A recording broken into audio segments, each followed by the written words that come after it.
누구와의 비교도 거부한다. 독창적인 시선으로 정치권을 통찰하는 여의도 펠레 시간입니다. 한국 정치인들이 가장 많이 찾는 최고의 분석가 박성민 정치 컨설턴트와 함께합니다. 아이고 숨차라. 안녕하세요.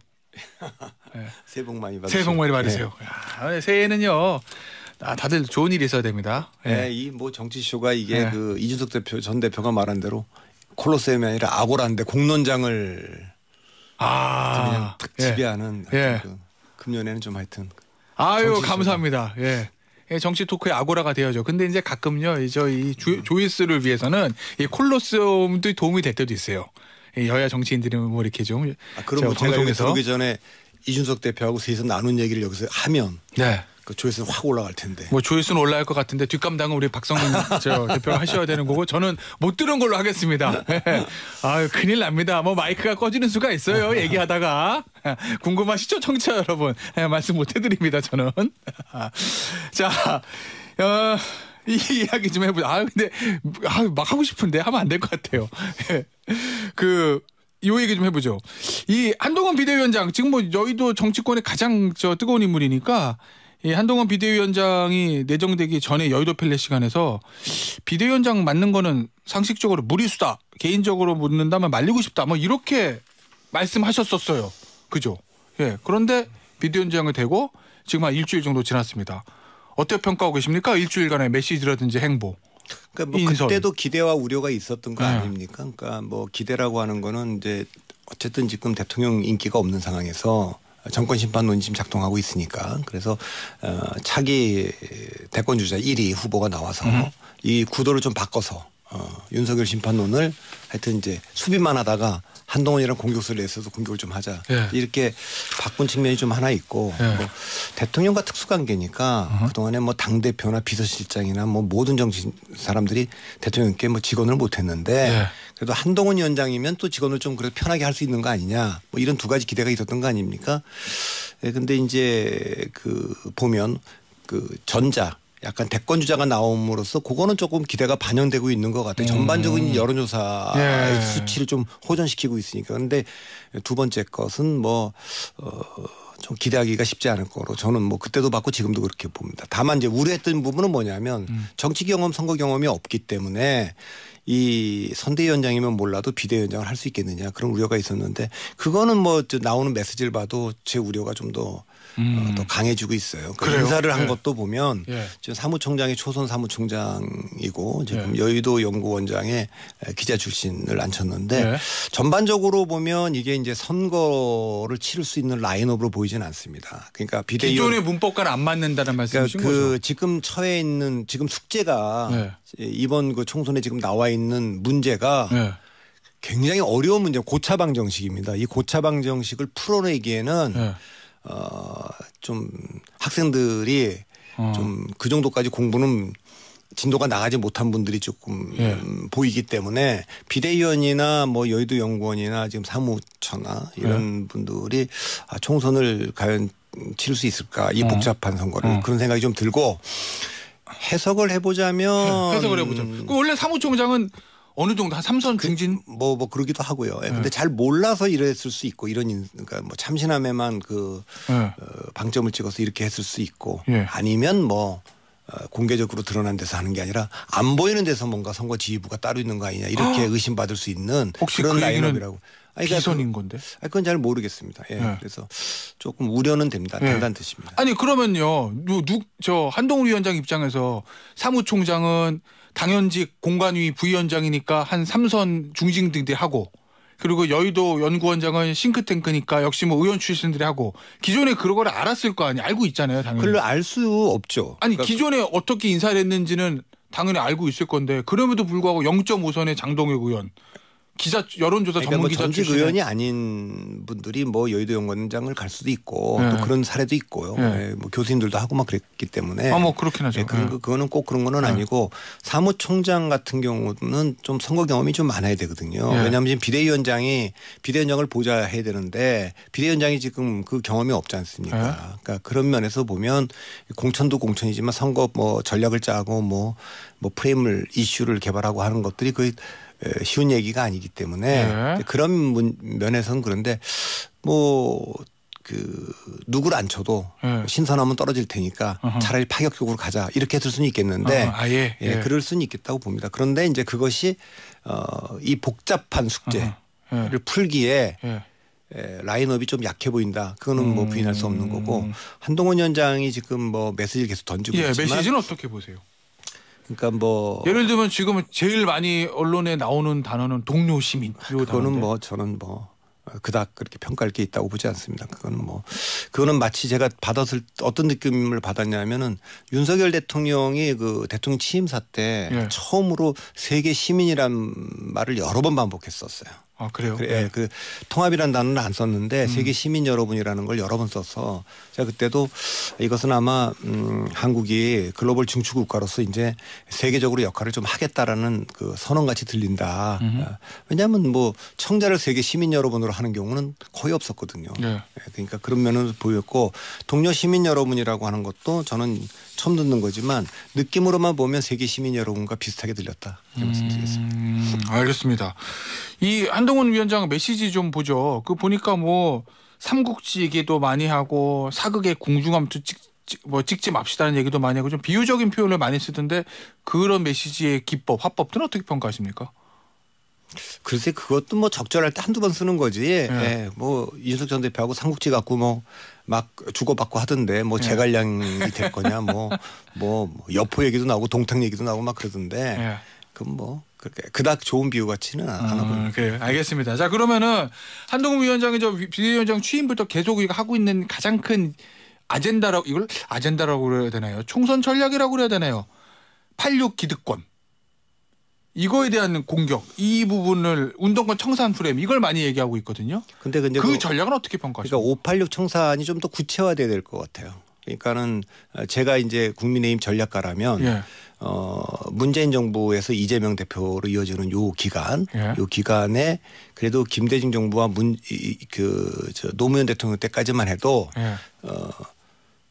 뭐 탈냉전 세계화 국면이었거든요. 그러니까 이제 그 세계화 속에서 양극화도 좀 있고 뭐 그러기 때문에 복지나 뭐 이런 문제를 파고 들어간 거 그리고 또 그땐 탈냉전 국면이었기 때문에 북한과 대화한다는 거 그다음에 중국과 우리가 협력한다는 것이 좀 이상하지 않았던 거고 그러나 지금 뭐 이제 미중 패권 전쟁으로 들어가 있고 그 속에서 러시아가 우크라이나를 쳐들어갔고 중국이 지금 대만을 공개적으로 위협을 하고 있고 북한도 지금 뭐 아주 적대적으로 공격적으로 나오고 있지 않습니까?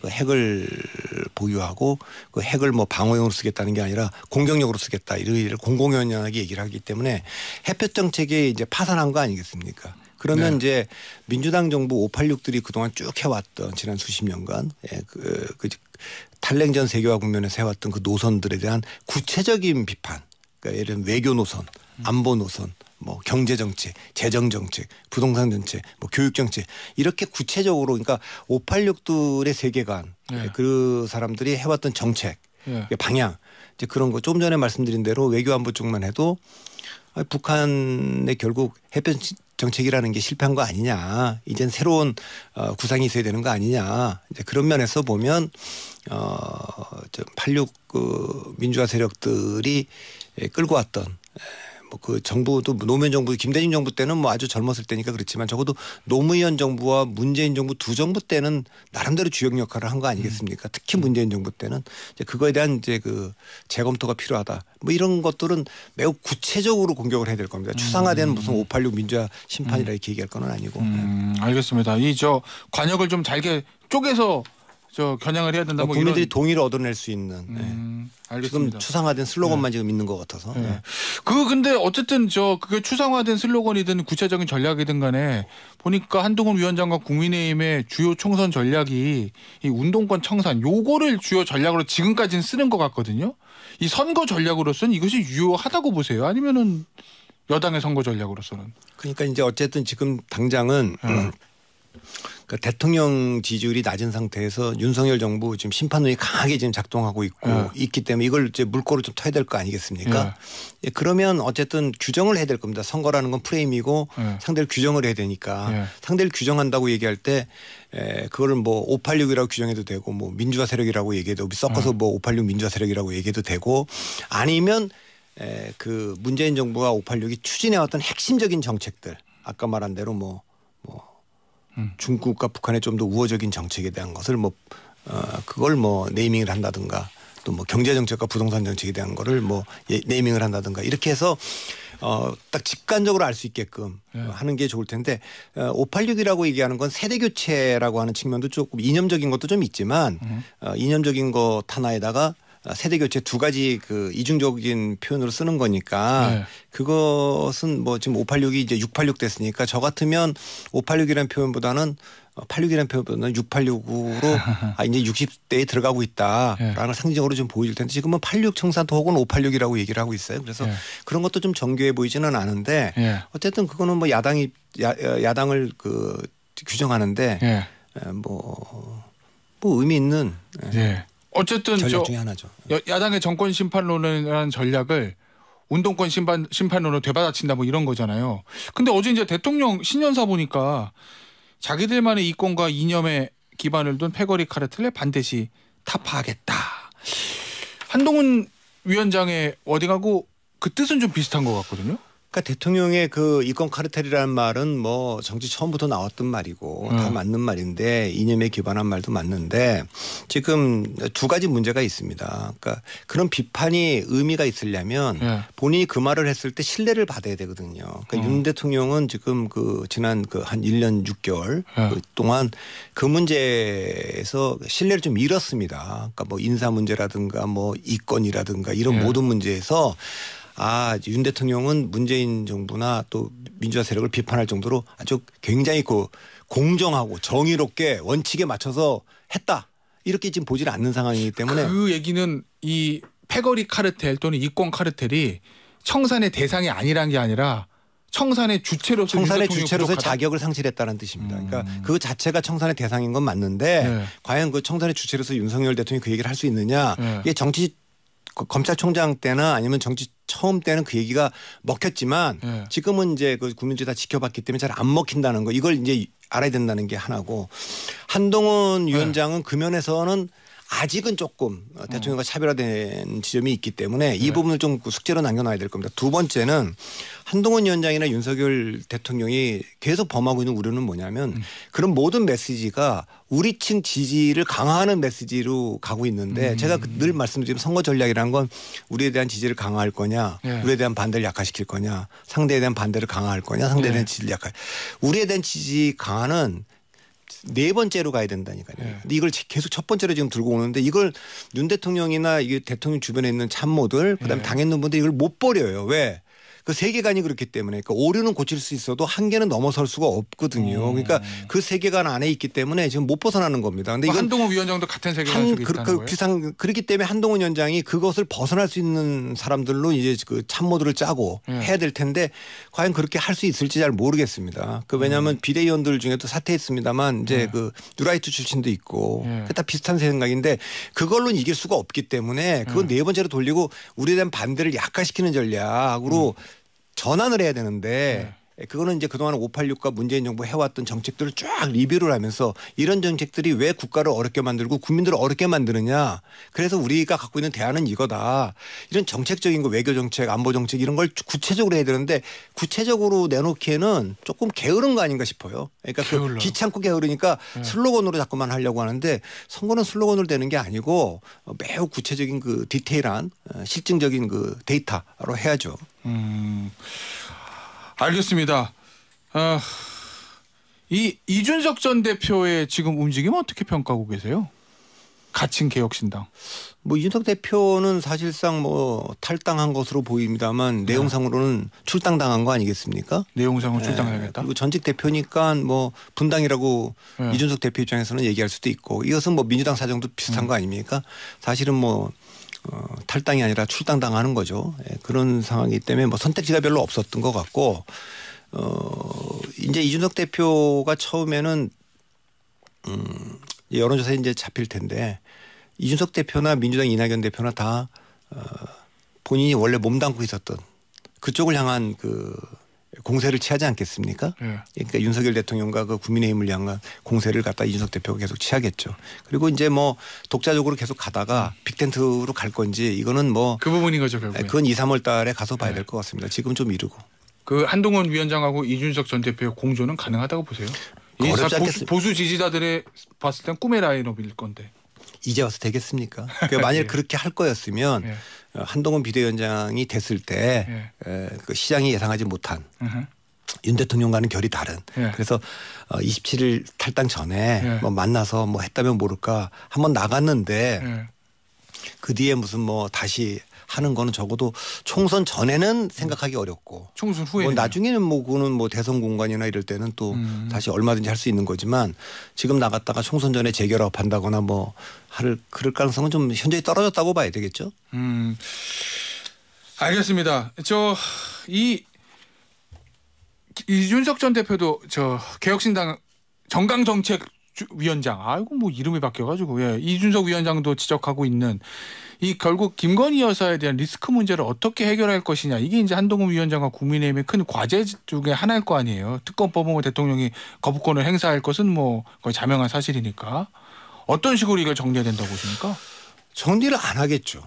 안 한다는 거는 그 이준석 대표 이슈도 비대위원장이 처리해야 될 이슈 중에 하나였는데 처리 안 했고 김건희 특검법에 대한 것도 처음에는 뭐 독소조항을 빼면 뭐 협상이 가능한 것처럼 얘기했다가 주워 담았고 그 윤석열 대통령에 대해서도 할 말 하겠다고 얘기하지만 사실은 뭐 대통령은 대통령의 일이 있고 당은 당의 일이 있다. 그건 뭐 뻔한 얘기를 한 거 아닙니까? 그러니까 그 얘기도 못할 것 같고. 그러니까 저는 그냥 축구로 말하면 3골 먹을 것 같아요. 3골 먹고 4골 넣자 이런 작전일 것 같아요. 그러니까 수비를 해서 뭐 특검법 이런 거 다 비판을 받더라도 그거는 이제 뭐 방법이 없다. 찔리면 찔리고 우리도 찌르자.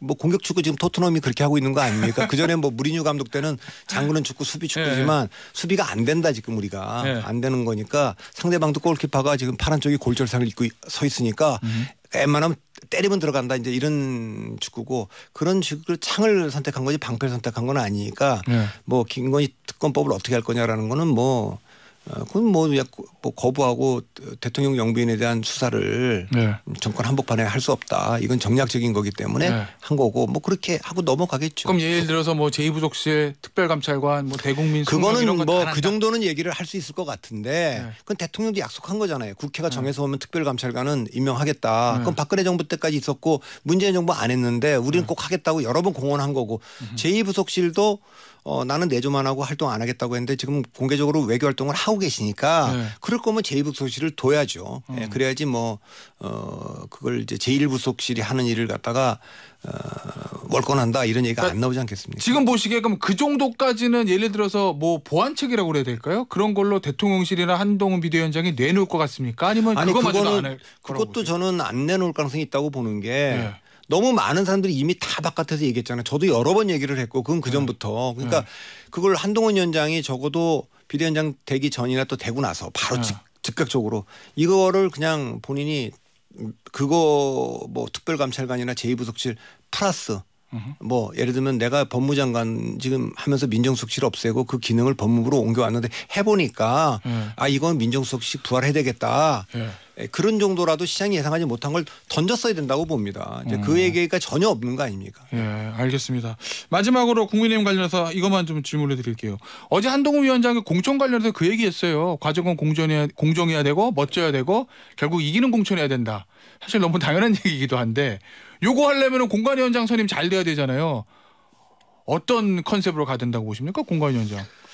아니 그러니까 지금은 이게 말로 할 수 있는 게 아니에요. 말은 뭐 기회는 평등하고 뭐 가정 이런 얘기 할 때가 아니거든요. 그러니까 지금은 이기는 공천한다고 하면 일단 공관위원장이 굉장히 전략적이어야 됩니다. 이건 뭐 선수가 많고 정치 경험이 많다고 전략적인 사람이 아니에요. 그럼 이제 제가 거명하지 않겠습니다만 그런 실패한 그 공관위원장들이 있지 않습니까? 이제 그러기 때문에 적어도 목표를 분명히 둬야 됩니다. 그러니까 이 공관위원장이 이번 선거는 제가 국민의힘 공관위원장이다. 그럼 저는 이렇게 얘기할 거예요. 우리 목표는 의석수를 늘리는 겁니다. 그러니까 목표는 그 가반을 하는 거고 최소 목표는 일당을 하는 겁니다. 일당하기 위해서 수도권에서 민주당보다 의석 한 석이라도 더 할 겁니다. 그러니까 한동훈 위원장도 출마하셔야겠습니다. 그래서 본인이 불출마 의지는 알지만 그렇게 한가하지 않습니다. 출마하시고 원희룡 위원장도 뭐 개항 나간다고 얘기했는데 우리가 가서 지금 전략을 낭비할 수가 없습니다. 그러니까 의석을 늘릴 수 있는 데다 집중 배치해서 의석 수를 한 승산이 40%밖에 없는데 그래도 경쟁력 있는 분들이 나가서 이겨오는 거 그게 중요하고 주변에 그 거점에 포진해서 주변에도 좀 영향을 미칠 수 있도록 그렇게 좀 짤 테니까 그렇게 이해하십시오. 그리고 그렇게 그 시너지가 날 수 있는 분들을 옆에다 붙일 수 있어야 되겠죠. 그러려면 공관위원장이 용산 대통령실이나 또 비대위와는 좀 독립돼서 자기 목소리를 낼 수 있는 사람이 와야 되는 건데 정치력도 있고. 당연히 있어요? 가장 먼저는 전략적 사고가 능해야 되고 그다음에 이제 외풍이나 이런 걸 막아낼 수 있을 정도의 아주 배짱 있는 분이어야 되고 그다음에 정치력이죠. 왜냐하면 이걸 쳐내는 공천 탈락시키는 분들을 어떻게 잘 다독일 거냐도 굉장한 능력이거든요. 그러니까 정치력이고 그걸 다 갖춘 분이 있느냐 잘 안 보입니다. 머릿속에 혹시 떠오르는 분들 몇 분? 아니 뭐 저는 있지만 그래요? 그렇지만 이따 끝나고 여쭤볼게요. 아니야 그러나 지금까지 해온 인사로 보면 또 당을 이끌어왔던 걸로 보면 그렇게 갈 가능성 별로 없어 보이긴 그럼 하죠. 어떻게 갈 거로 보세요? 예상은 현실적인 예상은. 글쎄 이렇게 목표가 어쨌든 이걸 윤석열 당으로 만들어야겠다 뭐 이런 목표를 가지고 좀 일관되게 오고 있기 때문에 그 목표에 부합하는 분을 하지 않겠습니까? 무난하게 예를 들면 요구를 잘 받아줄 사람 컨셉으로 갈 거다. 그건 잘 모르겠습니다. 알겠습니다. 민주당 얘기 좀 해보죠. 이낙연 전 대표가 이제 신당 창당할 거라 같아요. 큰 싸움 벌여야 되겠다라고 얘기를 했으니까 결국 관건은 세고 역시 세를 얘기할 때는 원칙과 상식 의원 4사람 얘기할 수밖에 없을 건데 이 어떻게 할 거로 전망하고 있어요? 아니 근데 상식. 그거는 사실은 뭐 기다린다고도 얘기했고 이준석 대표도 시간을 주고 오래전부터 12월 27일 탈당을 예고했고 이낙연 대표나 원칙과 상식도 12월 달로 예고를 했는데도 다 이미 거기는 답이 나왔잖아요. 그러니까 전직 당대표를 만나서 현직 당대표가 최후 통첩에 대해서 얘기를 했잖아요. 당대표 물러날 생각 없고 통합비대위 받을 수 없다. 그러면 그 뒤에 더 이상 얘기하는 거는 무의미한 거 아닙니까? 그러니까 탈당을 거기도 출당할 수밖에 없는데 원칙과 상식도? 그건 나가라는 얘기니까 나갈 수밖에 없고 이제 와 갖고 뭐 통합비대위를 받을 생각이었다면 그렇다면 이낙연 대표를 만났을 때 그때 했어야 될 텐데 그러지 않고 중앙위에서 공천룰과 전당대회를 통과시키지 않았습니까? 그다음에 새 총리가 계속 만나서 대표한테 통합을 위해서 좀 애써달라고 하는 중에 이명백 공관위원장을 그냥 임명했지 않습니까? 이명백 위원장이 뭐 아주 존경받는 정치학자고 민주주의 전문가이지만 그게 친명이냐 비명이냐는 중요한 게 아닙니다. 왜 시기가 그때냐 이거죠. 그러니까 지금은 조금 뜸들일 수도 있고 뭐 좀 노력하고 그러면 통합비대위로 갔을 때는 그 통합비대위원장한테 공관위원장을 좀 임명할 수 있는 것도 좀 열어주고 이럴 수도 있는데 쭉 온 걸로 보면 이재명 대표의 생각은 확고합니다. 그러니까 개항 출마할 때부터 이낙연 대표, 그러니까 이명백 위원장 임명하고 이낙연 대표를 만나서 통보할 때까지 뭐 확고하죠. 나는 절대 물러나지 않겠다. 그거는 뭐 너무 제3자 시각에서 보면은 뻔한데. 일각에서는 뭐 그런 관측도 좀 있잖아요. 뭐 공천 다 마무리해놓고 세팅해놓고 선거 막판에 이재명 대표가 뒤로 좀 물러날 수도 있다라는. 무슨 의미가 있습니까? 공천 다 해놓고. 그러니까 공천을 예를 들면 이런 거 그러니까 2020년에 미래통합당도 한경환 대표가 안 물러났잖아요. 안 물러나면서 공동선대위원장 3분 앉혔잖아요. 거기는 김종인 위원장도 들어와 있고 박형준 위원장도 있고 신세동 교수가도 있고 이렇게 돼 있는.